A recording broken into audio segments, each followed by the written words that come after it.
Assalamualaikum warahmatullahi wabarakatuh. Alhamdulillahilladzi hadana lihada wa ma kunna linahtadiya laula an hadanallah.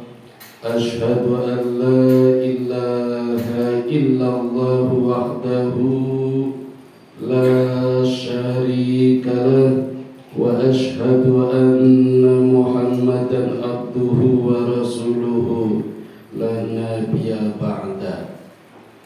Bapak-bapak, saudara-saudara yang dirahmati Allah, monggo sinambi ngunjuk kali dahar sekedar kula badhe purun rembug beberapa informasi tentang kebenaran Al-Quran. Kados acara punika kula malah dadi kalingan tradisi teng Tegal. Asli kula Tegal, Pak. Simbah kula nate crita nek malam Jumat niku putra wayah do maca Quran, maca Yasin, maca Kahfi. Iku arwahe tiyang sepuh kita do seneng ngenjan sonten Jumat wangsul mesem-mesem jare simbah kula. Ini pas malam Jumat teko isine wong do padu wangsule merengut terus simbah kula. Di luar itu pahala membaca Quran sangat luar biasa. Maka membaca Quran disebut amalan yang paling barokah. Praktis, ekonomis, ngirit, satu huruf pahalanya 10. Nah, bismillahirrahmanirrahim saja 19 huruf. Apalagi surat Yasin, surat yang ke-36, ada 83 ayat, itu berapa huruf? Belum ditambah surat Al-Kahfi 10 ayat. Kata Nabi, barang siapa membaca surat Kahfi baik 10 ayat pertama atau 10 ayat terakhir, maka akan dibebaskan dari 4 fitnah. 4 fitnah inilah yang kadang kita lupa, yang bisa dibaca ketika sujud terakhir. Tasyahud terakhir kita boleh membaca doa agar terbebas dari 4 fitnah. Allahumma inni a'udzubika min fitnatil kubur wa a'udzubika min fitnatil jahannam wa a'udzubika min fitnatil mahya wa mamat wa a'udzubika min fitnati masiihid dajjal. Dibebaskan dari fitnah kubur, fitnah neraka jahanam, fitnah hidup dan mati, serta fitnah munculnya Dajjal. Bapak-bapak yang dirahmati Allah, malam ini kita sudah memasuki hari yang ke-21 dari tahun Hijriah 1444, bulannya masih Muharram. Bulan yang sangat dimuliakan Allah, 1 dari 4 bulan atau 4 dari 12 bulan yang ada di tahun Hijriah. Minha arba'atun hurum, yang 3 bulan berdampingan, yang 1 bulan terpisah. Yang berdampingan adalah Rajab, Sya'ban, Ramadan. Yang terpisah Muharram. Di lain hadis, yang berdampingan Dzulqa'dah, Dzulhijjah, Muharram. Yang terpisah Rajab. Mboten usah bingung. Nabi orangnya cerdas. Kapan harus mengatakan 4 bulan yang dimuliakan adalah Dzulqa'dah, Dzulhijjah, Muharram dan Rajab? Kapan Nabi harus mengatakan 4 bulan yang dimuliakan adalah Rajab, Sya'ban, Ramadan dan Muharram? Muharram selalu ada. Bulan yang sangat dihormati Allah, bulan yang sangat diharamkan untuk melakukan perbuatan-perbuatan negatif, mencaci maki, menghina, mengejek, bermusuhan, membunuh. Itu dilarang di bulan Muharram atau bulan yang disucikan. Jadi kita tidak boleh mengotorinya.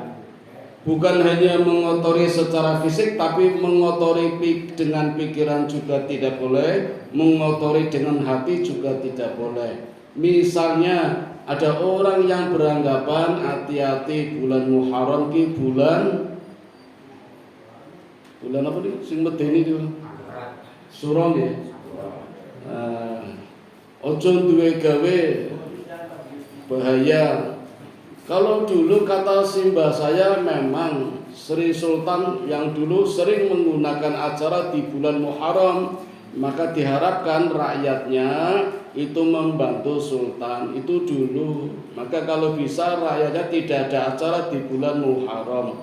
Nah, sekarang kan wis dewe-dewe acaranya, jadi nggak ada masalah. Ketika kita beranggapan bulan yang menyeramkan, terus orang wani don duwe gawe, itu namanya mengotori kesucian bulan Muharram. Dan Bapak-bapak, di zaman jahiliyah dulu orang musyrik saja tahu persis kemuliaan bulan Muharram.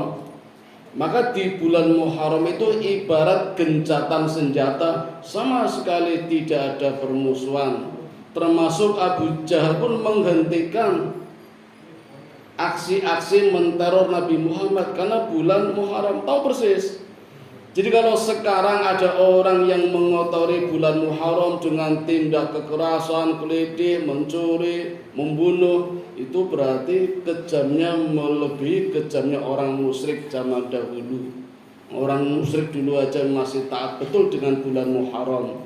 Jadi mereka menghindari betul, mengosongkan, tidak ada acara apa-apa terutama yang negatif di bulan Muharram, bulan yang sangat diharamkan. Bahkan bulan Muharram, Bapak-bapak, banyak orang mengatakan turn point, bulan titik balik dari sisi gelap menuju kepada sisi terang, minal dulumat illa nur. Kalau bahasa Raden Ajeng Kartini, habis gelap terbitlah terang. Itu ayatnya minal dulumat illa nur.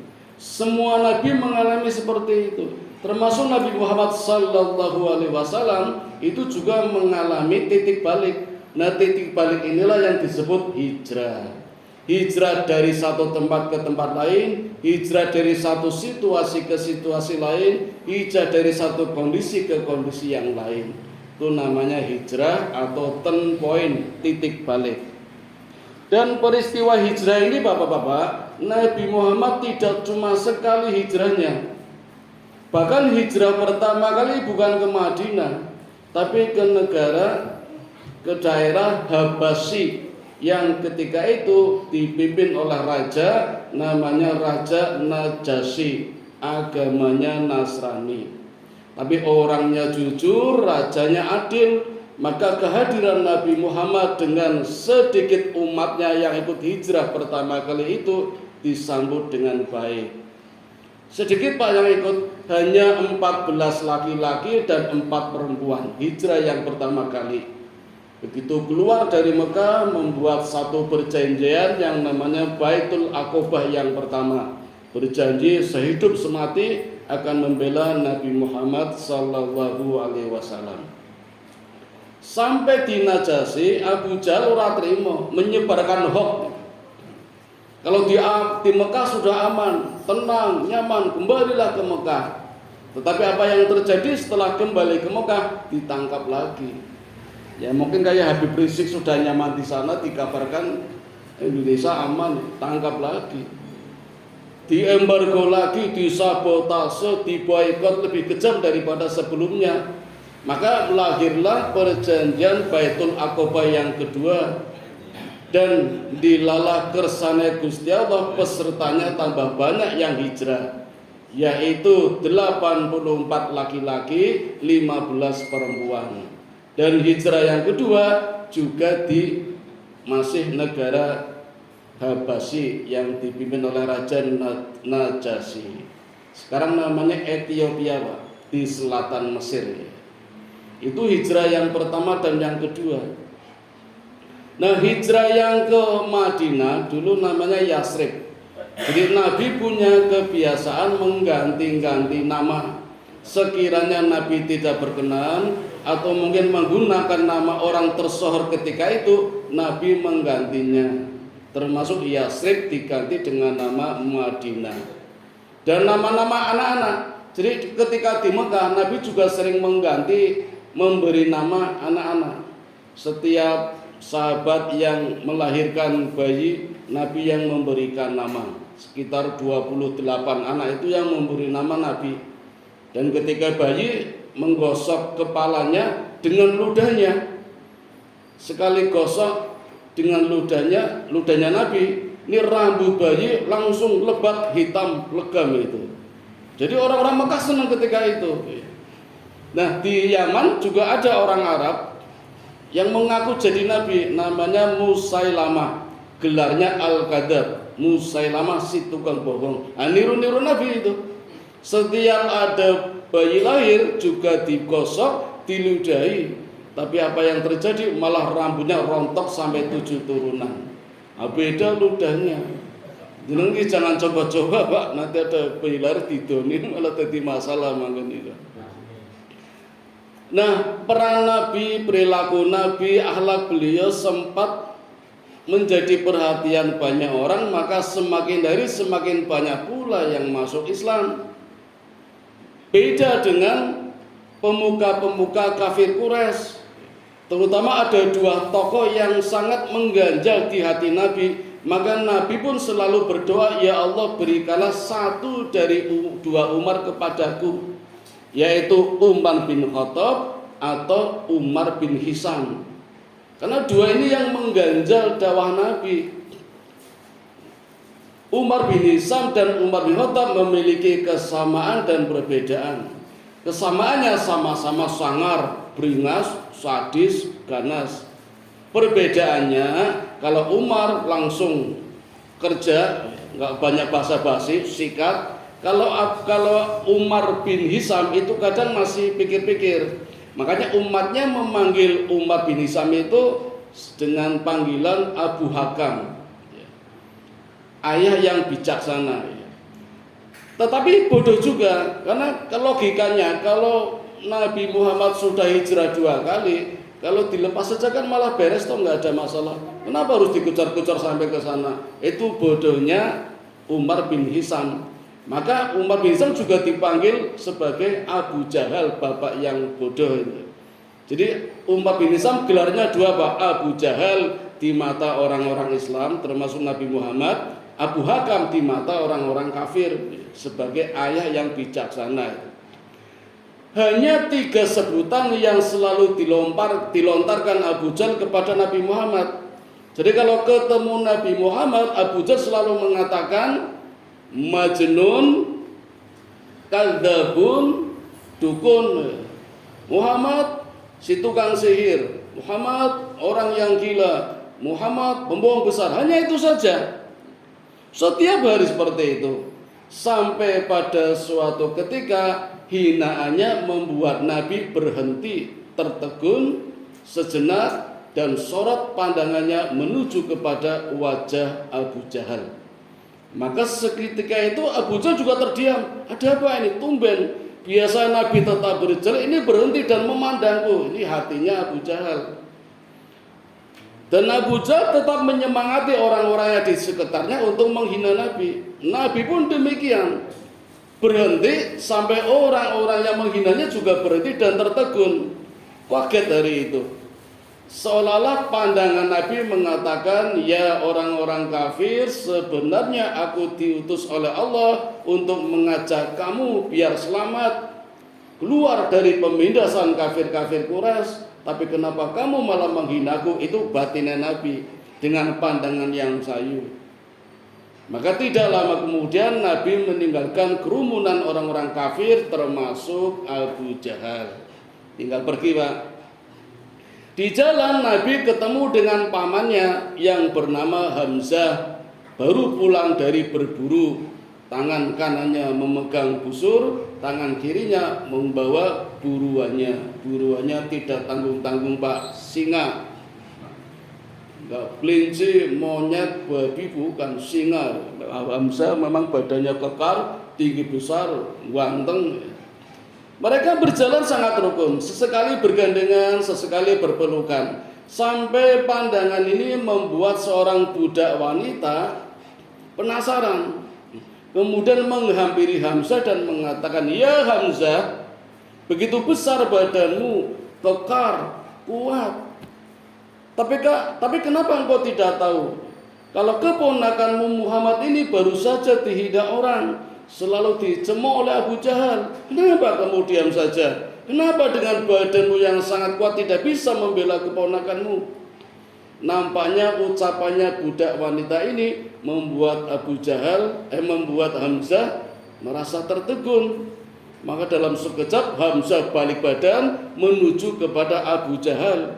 Tanpa basa-basi, dengan tangan kanannya yang memegang busur langsung dihantamkan ke kepalanya Abu Jahal sampai terluka. Sebenarnya Abu Jahal akan membalas, tapi karena julukannya Abu Hakam sehingga sempat mengerem. Ini kalau diteruskan terjadi pertarungan ini, dua jawara ini. Dan orang-orang yang ada di sekelilingnya juga tenang ya. Sampai akhirnya Hamzah mengatakan, "Ya Abu Jahal, apakah engkau tidak tahu kalau aku baru saja masuk Islam, beraninya menghina keponakanku?"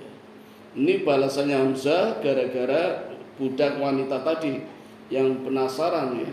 Seolah-olah menghina dengan badan yang sangat kuat, kenapa tidak bisa membela Nabi? Bubar seketika itu. Tapi hoax yang dilontarkan Abu Jahal selalu menyemangati orang-orang kafir untuk menghina Nabi. Ini yang dilakukan oleh Abu Jahal ya. Jadi memang orangnya ahli manajemen Pak, mencoba mencapai suatu tujuan dengan menggunakan kekuatan orang lain. Beda dengan Umar. Umar sebenarnya juga sama dengan Abu Jahal, hobinya sama, suka ngopi, suka ngeteh ya. Cuma bedanya kan kalau kita ngopinya di angkringan itu. Dulu belum ada. Kadang Umar sesekali menyesal. Dulu aku rukun dengan Abu Jahal, tapi sekarang mulai renggang. Ini mesti gara-gara Muhammad. Bayangannya seperti itu. Dulu sering basa-basi, nongkrong-nongkrong, sekarang mulai jarang ya. Nah Umar itu langsung hantam saja, nggak perlu basa-basi. Ini mesti gara-gara Muhammad ini. Kalau tidak disikat, ini Mekah mesti berantakan. Aku ingin Mekah kembali seperti dulu. Maka hari itu Umar menuju Darul Arqam, karena kabarnya Muhammad berada di Darul Arqam. Kalau Muhammad aku habisi, tentu Mekah kembali rukun. Itu pikirannya Umar bin Khattab. Nah di jalan ketemu dengan seorang wanita tua yang dulu tetangganya, yang selalu ramah, ngobrol, basa-basi. Nah, melihat Umar, wanita tua ini bersembunyi di sekitar barang-barangnya. Umar tahu karena nafasnya juga sangat ketakutan, dan Umar menanyakan kepada wanita tua, "Ada apa dengan barang-barangmu ini? Aku mau hijrah." Umar nggak memperdulikan. Karena targetnya adalah Muhammad, bukan wanita tua ini. Maka Umar bertanya, "Di mana Muhammad?" Wanita ini mengatakan, "Untuk apa mencari Muhammad? Sedangkan adikmu sendiri Fatimah sudah menjadi pengikutnya Nabi Muhammad." Nah, mendengar wanita tua ini mengatakan kalau adiknya Umar saja sudah masuk Islam, Umar tidak jadi ke Darul Najah, langsung menuju ke rumahnya Fatimah. Dan di sana Fatimah sedang bersama suaminya membaca Quran. Terdengar dari luar, namanya Nu'aim. Maka begitu pintu didobrak, langsung dihantam itu Nu'aim sampai terjatuh dan wajahnya berdarah. Fatimah istrinya mencoba melindunginya. Sama saja, dihantamnya juga Fatimah sampai mulutnya berdarah. Adiknya sendiri, sampai Umar juga kaget. Habis mukul kaget, kenapa aku bisa memukulnya? Padahal Fatimah adik yang paling aku cintai, melebihi cintanya seperti ayah kepada anaknya. Itu kakak beradik. Kenapa bisa sampai seperti ini? Umar itu juga kaget. Sampai Fatimah menantang dan merentangkan kedua tangannya. Silakan kakakku, kalau mau bunuh silakan bunuh aku, mau panah aku. Nah, ketika tangannya begini, Quran yang disembunyikan tersembul, yang wujudnya masih selebaran-selebaran, bukan Quran seperti ini. Tersembul, jatuh tepat di hadapan Umar. Umar membaca, dan kebetulan yang dibaca adalah surat Toha. Dulu Pak, kalau pas makan bersama saya dengan bapak saya sering memberikan ceramah, memberikan materi, termasuk surat Toha itu. Saya nggak tahu, tapi menurut bapak saya, Toha itu artinya pemuda kampungan, menurut bapak saya. Jadi seolah-olah Allah menyindir kepada Umar, kampungan loh, beraninya cuma sama adiknya. Itu sindiran kepada Umar. Tapi Umar hanya membaca saja, tidak bisa menyentuh. Mau menyentuh, kata Fatimah, wudhu dulu, kamu kotor itu. Lalu tanya, di mana Muhammad? Kata Fatimah, tidak akan aku beritahu kalau niatmu jahat. Kata Umar, ya Fatimah, tidak sekali-kali aku akan membunuh Muhammad. Beritahu saja di mana Muhammad. Darul Arqam. Jadi namanya banyak Pak, Darul Arqam, Darul Najwa, Darul Najah dan sebagainya. Umar menuju ke sana. Di dalam Darul Arqam ada Nabi Muhammad, ada Hamzah, ada Sa'id bin Sabit, bertiga itu. Langsung ketok pintu. Hamzah tahu ini Umar ini. Umar datang pasti bencana. Tapi kata Hamzah, bukakan pintu. Kalau niatnya baik kita terima, niatnya jahat, aku di depan. Sama-sama jawara ini. Nah, begitu pintu dibuka, tidak disangka-sangka Pak, tangan Nabi Muhammad begitu cepat menyambar bajunya Umar, dipegang leher kerahnya sampai kerongkongannya. Umar bin Khattab itu nggak bisa, nanti kayak ngorok itu loh Pak. Dan semuanya kaget itu.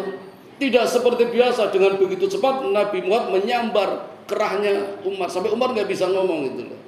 Umar juga kaget, begitu cepatnya, melebihi kecepatan tanganku yang biasa untuk menghantam orang itu loh. Nah, disitulah muncul hidayah.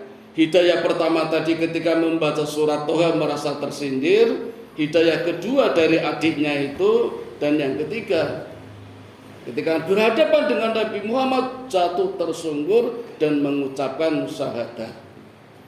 Nah, maka begitu Umar membaca syahadat, semuanya takbir, subhanallah. Ini keuntungan yang sangat besar dan satu doa sudah terkabulkan.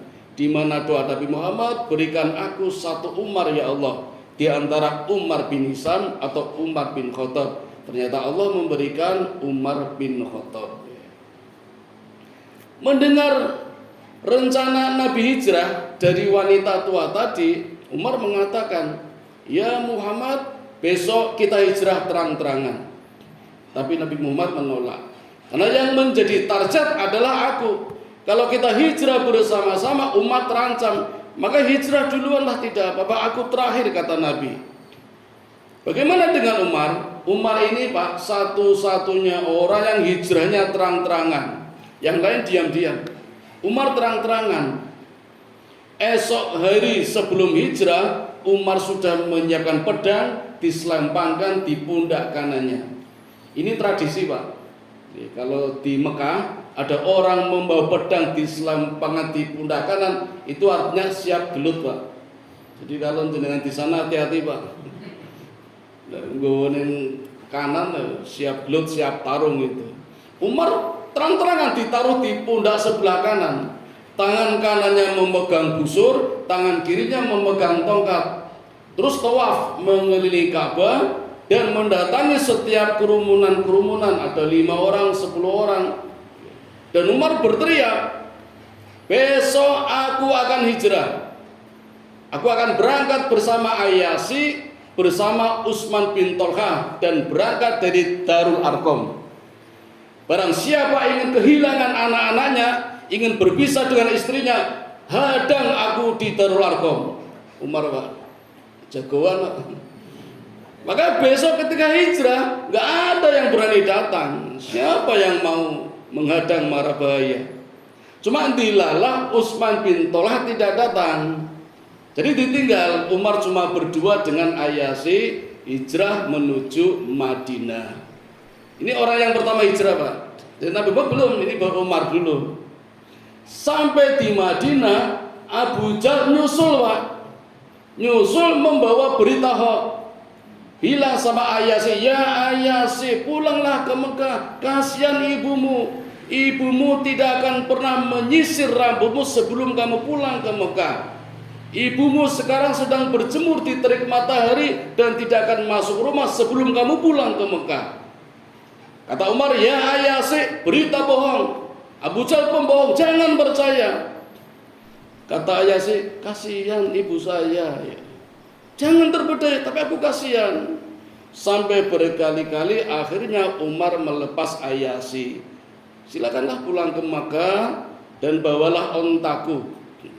Pakailah ontaku.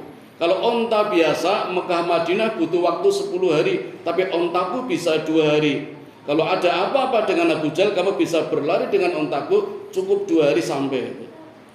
Tapi Abu Jahal tahu strateginya.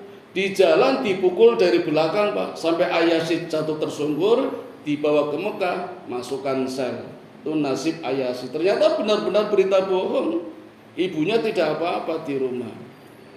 Umar di Mekah, di Madinah tidak kembali. Itulah hijrahnya Umar bin Khattab. Masih ada waktu nggih?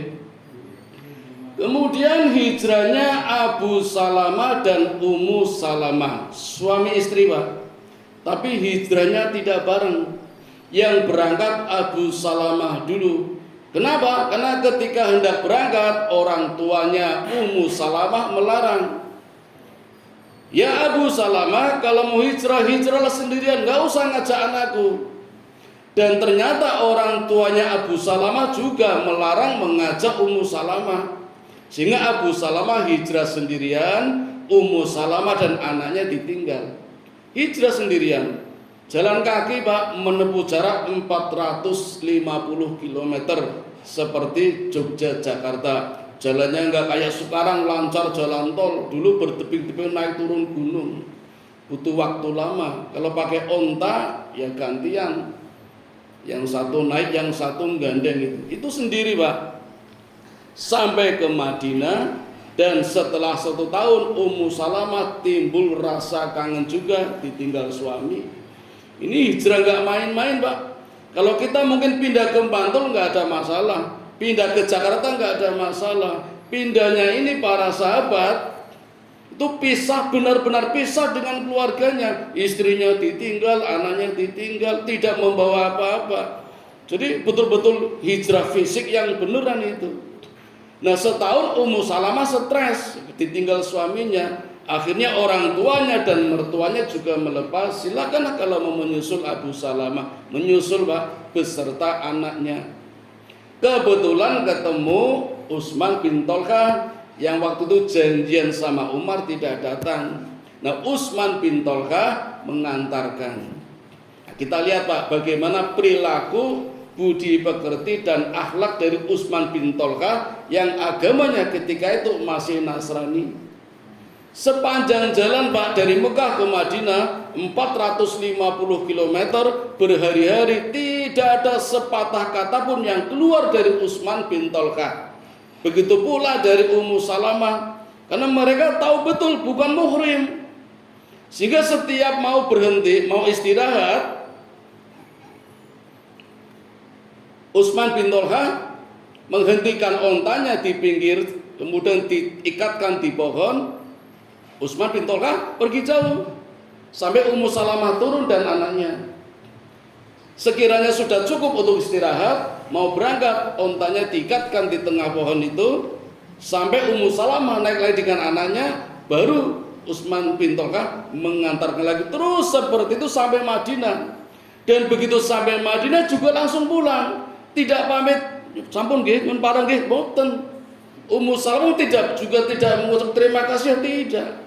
Mereka tahu betul, Pak, dari suara saja bisa menimbulkan fitnah. Sekarang kan boten nggih Pak, teng pundi-pundi 10 hari di dalam bis, di dalam pesawat berdua bisa saja terjadi fitnah. Ini betul-betul menjaga, padahal mereka agamanya Nasrani. Etikanya dijaga seperti itu. Enggak ada sekali ucapan terima kasih, matur nuwun dan sebagainya. Itu hijrahnya Abu Salamah dan Ummu Salamah. Entar lagi Pak Eko nggih. Sekarang hijrahnya Abu Bakar As-Siddiq.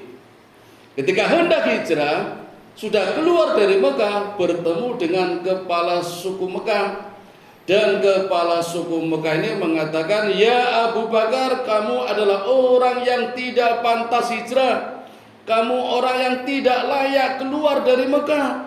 Kamu harus tetap di Mekah. Banyak orang yang membutuhkan pertolonganmu. Kamu ringan tangan, sering membantu orang. Kalau kamu mau, aku akan menjadi jaminanmu supaya tidak hijrah ke Mekah."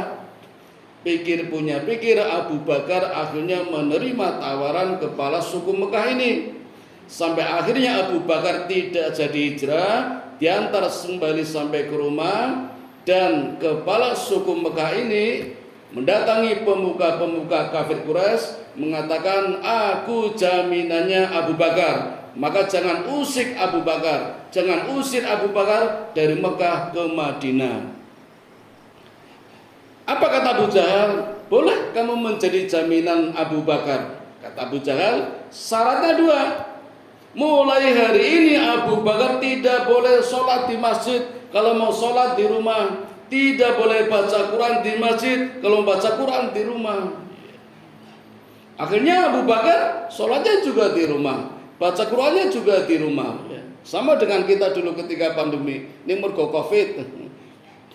Lama-lama jenuh juga Pak. Pikir punya pikir, Abu Bakar kan tanahnya luas, lalu membangun masjid di depan rumahnya. Nanti kalau ditegur Abu Jahal, kan rumahku sendiri. Lalu dibangun masjid di halaman rumahnya. Ternyata betul apa yang terjadi yang dikhawatirkan oleh Abu Jahal. Abu Jahal khawatir kalau Abu Bakar ke masjid, nanti banyak wanita yang tertarik. Karena bacaan Qur'annya indah Pak. Ternyata betul masjid yang dibangun di halaman rumahnya, di situ Abu Bakar sholat baca Quran, membuat banyak wanita tertarik. Do jamaah teng mereka Pak, dan maksud mereka. Sehingga Abu Jahal marah dan mencabut kembali perjanjiannya. Kepala sukunya tidak melanjutkan sebagai ahli jaminannya. Disampaikannya kepada Abu Bakar dan dikatakan, "Ya Abu Bakar, hari ini cukup, aku tidak bisa menjamin kamu." Kata Abu Bakar, kalau bahasa kita, "Sing njaluk sapa, aku ora njaluk jaminan. Jaminanku cukup Allah Subhanahu wa ta'ala." Maka keyakinan Abu Bakar hari itu sudah berniat hijrah bersama Nabi Muhammad sallallahu alaihi wasallam. Itu dalam kondisi semuanya sudah hijrah. Tinggal 2 orang ini. Dan 2 orang ini mengatur strategi kalau hijrahnya sampai nyewa orang Pak. Guide penuju jalan yang sekiranya jalan itu tidak pernah dilewati oleh siapapun. Dan berangkatnya malam hari, sempat bermalam dulu di rumah Nabi Muhammad, mengatakan, meminta kepada Sayyidina Ali menggantikan posisinya, tidur di tempat tidurnya Nabi Muhammad dengan menggunakan jubahnya Nabi Muhammad. Ini taruhan seorang anak remaja, hidup atau mati. Dilala Pak, Abu Jahal masih baik membuka selimutnya yang ternyata Sayyidina Ali. Coba kalau orang-orang sekarang langsung bunuh aja, tembak saja. Abu Jahal masih baik. Padahal malam harinya rumah itu dikepung 40 pemuda Pak. Nah ayatnya yang dibaca Nabi Muhammad tadi jenengan sudah baca semua itu. Surat Yasin ayat 9.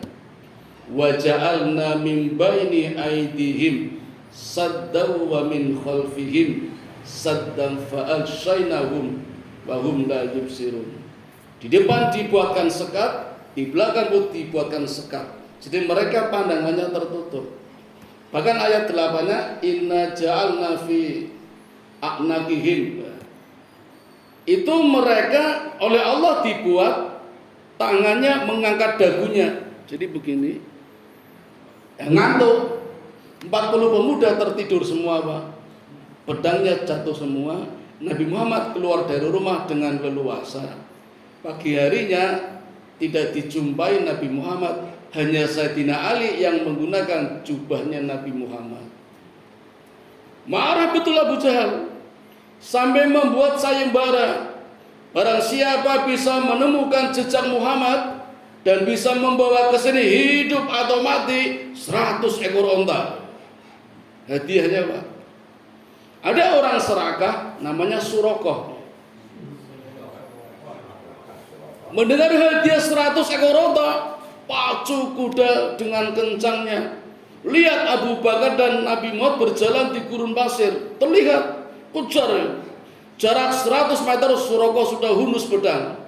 Hampir sampai di belakang Nabi, pedang hampir ditebaskan. Tiba-tiba kaki kudanya terperosok ke pasir, kudanya jatuh berguling-guling, Surakoh juga jatuh.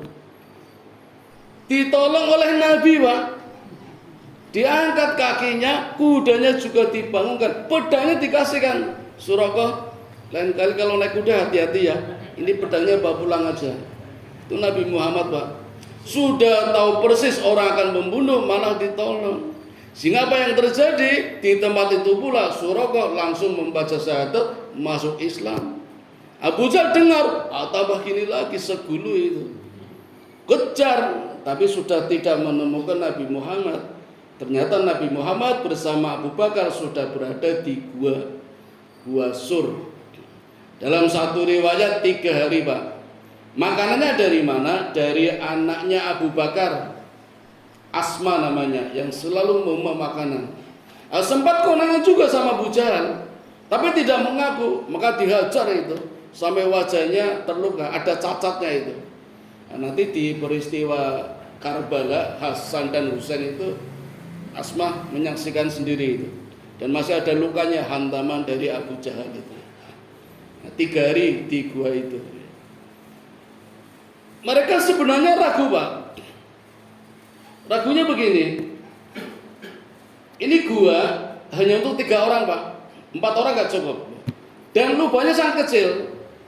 Jadi mungkin kalau Nabi Muhammad dempis sama Abu Bakar, gemuk saja akan konangan itu. Dilala badannya kan rapi, jadi gak kelihatan. Tapi Allah menolong dengan mengirim sepasang burung merpati dan langsung bersarang bertelur.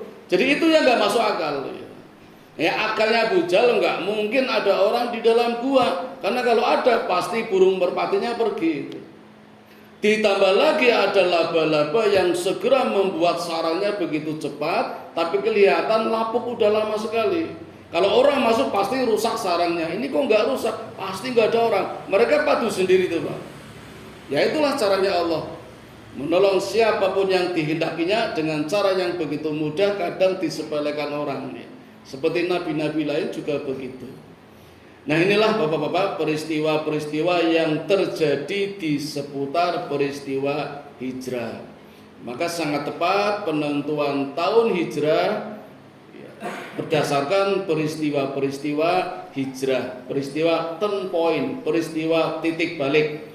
Nah, titik baliknya Nabi dari Mekah ke Madinah secara fisik. Secara batin, hijrahnya kita adalah hijrah dari kotor menjadi suci, dari haram menjadi halal, dari bodoh menjadi pandai, syukur dari miskin bisa menjadi kaya. Paling tidak kaya hati. Itu hijrahnya Nabi Muhammad, dan juga hijrah-hijrah Nabi yang lain, semuanya adalah titik balik, turn point, minad dzulumat illa nur.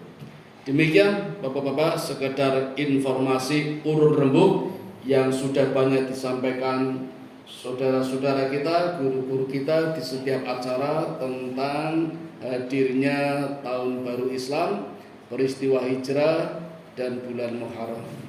Saya tutup. Assalamualaikum warahmatullahi wabarakatuh. Waalaikumsalam.